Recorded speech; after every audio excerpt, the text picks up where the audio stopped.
Hi, my people. I'm happy to connect with you once again. So, today I would like to talk about the actual education system here, in the sense that the way we do our university studies back home um, is a bit different. Not even just a bit, it's very different. I went to Chambogo University for my degree studies, and my experience there compared to the one here for my MBA is quite different. And the demands here are very high, but also the education, the way you deliver your results is it's very engaging. You have very many assignments, then you have very many other projects you're working on. These assignments can be both individual and participation. We used to have the same back home, but here what I'm trying to say is it's more rigorous. Like, you just need to do so much, and everything you do contributes to your final mark. So you cannot just sit back and say, I missed this assignment, I missed the other, and at the end of the day, you will need this one mark to make it to another grade or to the passing grade. For example, here for the MBA, the passing grade is a B minus, and when I say a B minus for any course, it is 75%. Anything below 75%, for MBA, you failed, according to them. So you can imagine paying so much money. You have this very expensive program. The courses are hard. So they will encourage you to at least do 2 courses per semester for you to maintain your status as full-time student. That's a requirement by IRCC. So you can't do less than 2 courses per semester in your program. But then the program shows that you can do up to 3. For example, for the first semester, we had 3 courses. And for each of those, as a bare minimum, you're required to get 75%. That is for the MBA, for you to pass. Anything below that, that means you have to redo that course. You have to pay for it again. And I'm talking of you having to pay another $5,000 for this course. So it is no joke here. While we come here with very many hopes, I'll get there. My study permit also allows me the flexibility of working at least 20 hours. Then I will go to class back home. I remember sometimes I even can't count the many times we would have these lame excuses to not attend lectures. But here, you just push yourself because you feel the need to be in class when this lecture is being delivered. You want to hear it hot and fresh from the horse's mouth, because therein are examples. They will give illustrations. Then you come from Uganda. The examples you're used to, for example, for MBA, we're talking about business, so you have to start relating with big brands. How are they doing their business? What are the business reports on them? This is at the world level. You're going to start getting exposed to the likes of Nike, the likes when we go to fast food restaurants, you start getting into brands like maybe you will do McDonald's, Wendy's, you'll do Tim Hortons, you'll do different things. Even back home, we have some of these brands, But then here, the focus is on international brands. What is the business report on them at the global level? When we talk models of doing business, with COVID, we've been seeing most of the businesses going like they're doing business like using the internet and all that. So you're starting to look into Amazon. What are their business models? What are their channels? How do they do different things about business, from the part where they're hiring, how they treat their staff, which management styles they use, all those things. And then you're supposed to do this analysis. Then when you analyze, you do comparisons from, maybe you're looking at different countries that are doing very well in business. Then you have to come up with your own analysis. You're writing papers, you have to do your research, you have to do consultations, you have to do participation exercises with your colleagues. All these things contribute to your passing mark. So you can do it your way, but from my experience, it is a very hectic and rigorous way of studying. It's more engaging. You're literally getting the work done yourself. Even here, there is nothing like you're going to pay up someone to do your coursework. Here you're going to just get your friend's coursework and hand it in. No. When you're joining the university, for example, mine, among the laws or the rules that you sign is a rule against plagiarism. This is anything to do with you getting someone's work and passing it as your own, or using it without their permission. Even when you just go to a textbook and you just get lines and bring them into your write-up, or someone's research, you use it without acknowledging them in the write-up. These things, they will make you fail, and they have techniques of checking plagiarism. So the part where we used to get like maybe someone has done their coursework on time, I didn't have time to do mine, please let me have yours, let us just hand in the same. It doesn't exist here. Even if someone is willing to help you, they fear, in the sense that once they give you their work, they are also breaking that rule. That means both of you can be failed. Both of you can even be absconded from the course. So it requires your involvement, it requires your participation, it requires you to give it time. Even here, they encourage us to you have like a learning timetable, whereby you have this actual learning in class where the lecturer will be engaging you. Either sometimes it's face-to-face, sometimes they will use like a blended way, face-to-face, then they will do virtual, then you will have these exercises that you do and submit virtually. Like they're different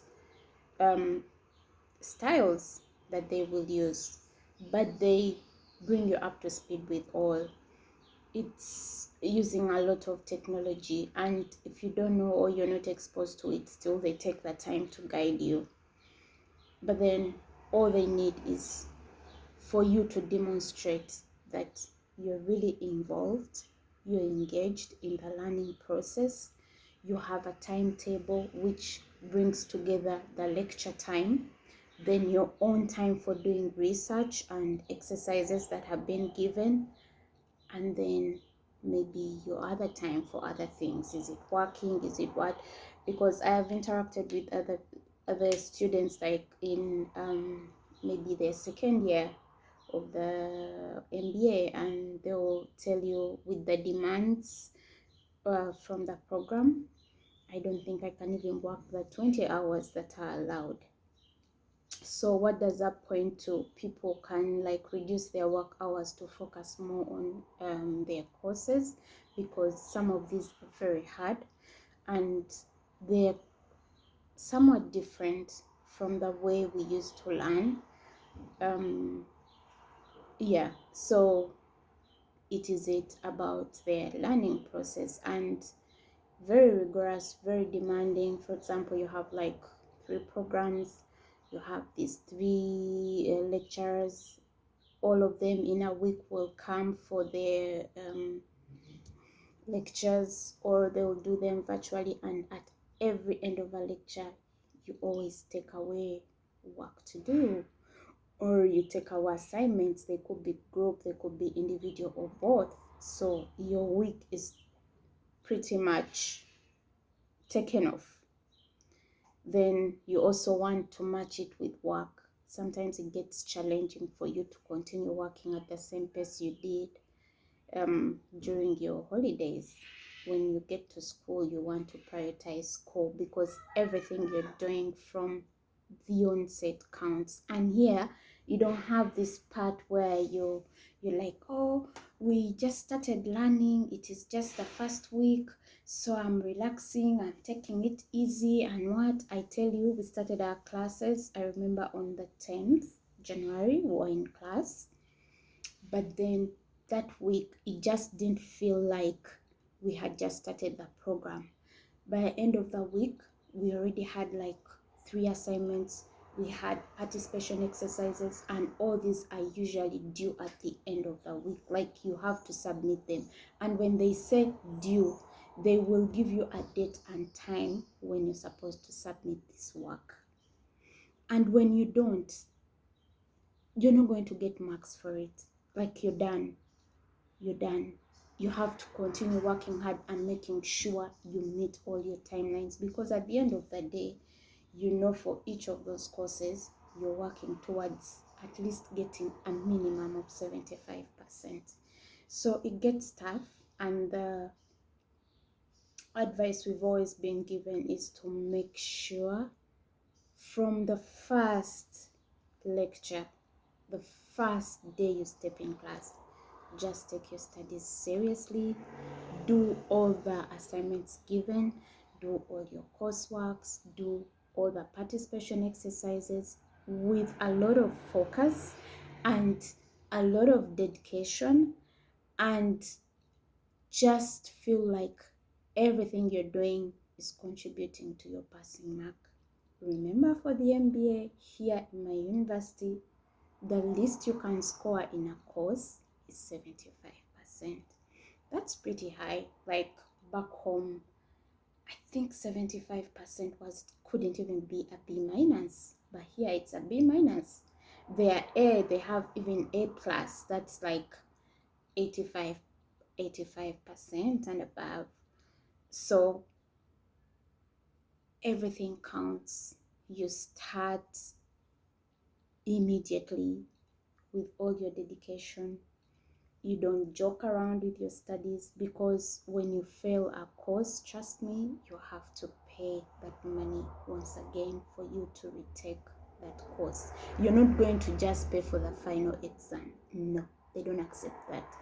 Here they track your participation in class, they track all these assignments that you've been doing, so you have to be registered in that course.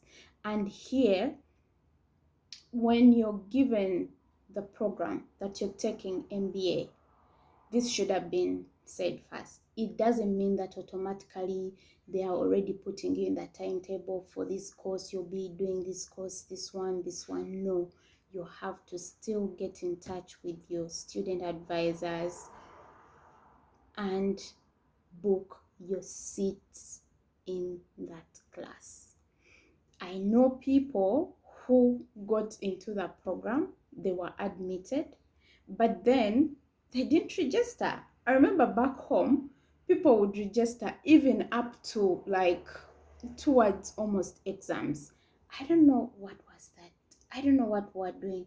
We're either still paying tuition towards exams or doing registration. I'm not very clear on that. It's quite a long time back. But here, when you're when you're admitted into a program, they will schedule a time when you're supposed to register. You can only register and book seats in these courses when you're fully paid up, like your tuition is fully paid up, and that is before the onset or start of classes.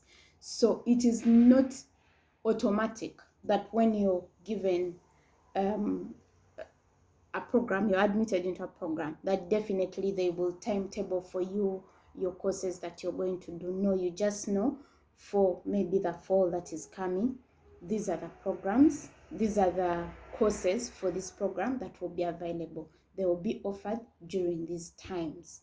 So the school lays out all the courses that are available. It is up to you to choose which courses you're going to run in that period, then get into your schedule and schedule them, actually register for them. You know which lecturer will be delivering which one at what time in which class on which days throughout that whole learning period, maybe the fall. So that is how it works this way. But I remember back home, you're registered for a program. It is it. You just sit and wait for the timetable. They will say, okay, this course in this program will be taught during this time. You just go and sit and attend. Here it's different. You can come to register yourself for a course, and they tell you you're on the wait list. And you're like, come on, I'm fully paid up. I've paid all my tuition. I was given a seat in this program. Like, how do you tell me I'm on the wait list? No, they'll say the class is full. So you have alternatives, either to join maybe the next cohort, or so it's important that you register for your classes, and early enough. This is how their system works. It shocked me, but good enough my student advisor was on point.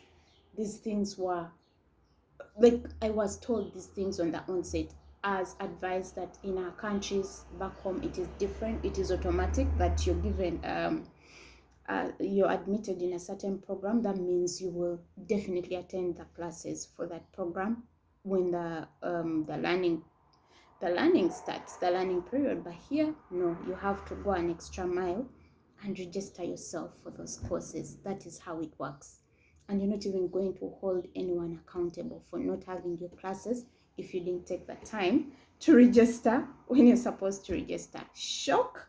Yes, it was, and it is, but you learn because you came into the learning system, and it looks like you have to just abide and go by how they do their things. Interesting, but we catch up. Yeah, so I'm happy to share with you that bit about the education system, and I hope to share more as time goes on. So far, the summer break is going well.